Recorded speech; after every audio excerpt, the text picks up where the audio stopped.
Oi gente, tudo bem com vocês? No vídeo de hoje, como vocês estão vendo aí no título, eu vou mostrar a minha coleção de slime. E eu tenho 5 slimes.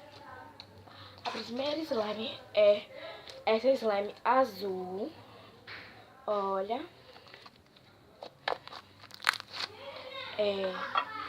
Ela é uma butter slime. É uma butter slime. E bora fazer os testes, né? Bora ver o teste de clique, né? Então, o clique tá aprovado. Pra ver se ela abre. Abre, faz bolha. Tá vendo? E também, ó, faz barulhinho de ASMR. Então, vamos para a próxima.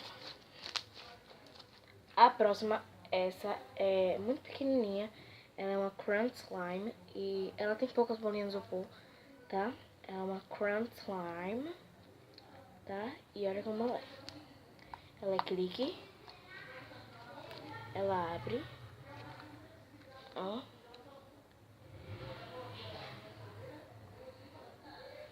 Ela faz bolha. E ela faz barulhinhos de ASMR, ó. Então, essa daqui também tá aprovada. Agora vamos para a próxima, que ela é essa cor, azul turquesa, tá vendo? Bora ver o teste pra ela. Ela é clique.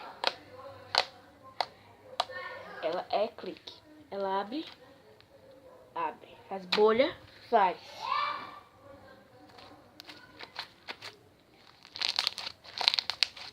Faz barulhinho de ASMR também. Então, gente, bora para a próxima. A próxima, ela é meio cor de abacate, gente.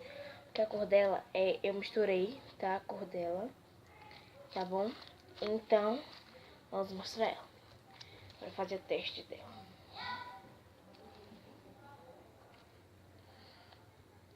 Clique. Faz clique. Abre. Faz bolha. Faz.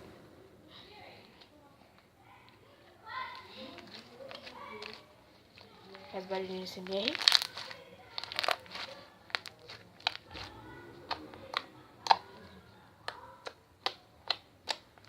Então vamos para a última, gente. Que ela é a rosa. Olha. Vamos fazer o teste dela. Peraí, isso daqui não ficou muito bonito, não.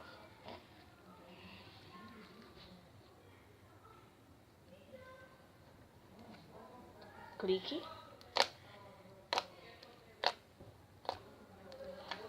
Abre. Faz bolha. Desculpa com a dúvida aqui na minha mão, né? Vou fazer de novo. Clique. Faz bolha. Faz mais pouco na hora. Faz barulhinho de ASMR. Olha, tá vendo, gente? Vamos fazer outra bolha. Ai, gente. Gente, só vou pedir uma coisa. Gente, se inscreve no canal. E quando você se inscrever, vai aparecer o sininho das notificações, tá? Então você aperta o sininho das notificações pra não perder nenhum vídeo novo. Então, gente, foi o vídeo. Então espero que vocês tenham gostado e tchau!